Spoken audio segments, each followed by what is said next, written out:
ఈరోజు ఒక ప్రధాన వార్తాపత్రిక ఆంధ్రజ్యోతి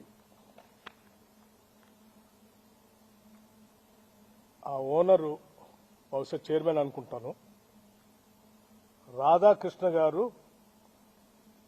ఆంధ్రజ్యోతిలో తొలి పాలుకొని ఒక పెద్ద వార్త రాశారు.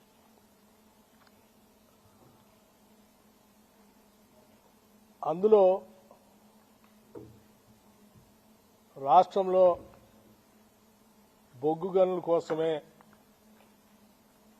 కొన్ని వార్తా కథనాలు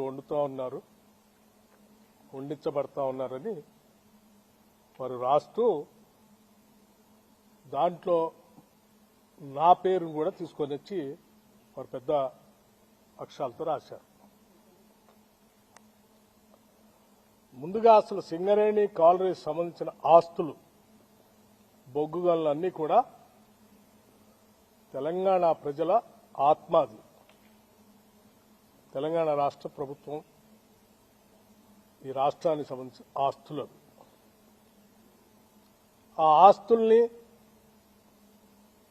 ఈ ఆత్మని కాపాడి భవిష్యత్ తరాలకు అందించడమే నా ముందున్నటువంటి ఏకైక లక్ష్యం.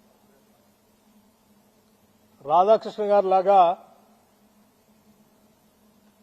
నేను ఏది పడితే అది మాట్లాడటమో ఏది పడితే అది రాయటమో నేను చేయను. ఎందుకంటే నాకు కొన్ని బాధ్యత, ఒక విధానం కూడా ఉంది. ఎందుకంటే నేను రాజకీయాల్లోకి వచ్చిందే ఒక లక్ష్యం కోసం వచ్చాను. ఆస్తులు సృష్టించుకోవటం కోసం, వ్యాపార సామ్రాజ్యాలు విస్తరించుకోవటం కోసం, లేకపోతే అధికారాన్ని హోదాగా అనుభవించడం కోసం నేను రాలేదు. నేను ఒక ప్రత్యేక లక్ష్యం కోసమే రాజకీయాల్లోకి వచ్చాను. నా లక్ష్యం ఇక్కడ ఉన్నటువంటి ఆస్తుల్ని, వనరుల్ని, వ్యవస్థల్ని అన్నింటినీ కూడా సమాజంలో ఉన్న అన్ని వర్గాలకి సమానంగా పంచడం కోసమే నేను రాజకీయాల్లోకి వచ్చాను. దారి దోపిడిగారులు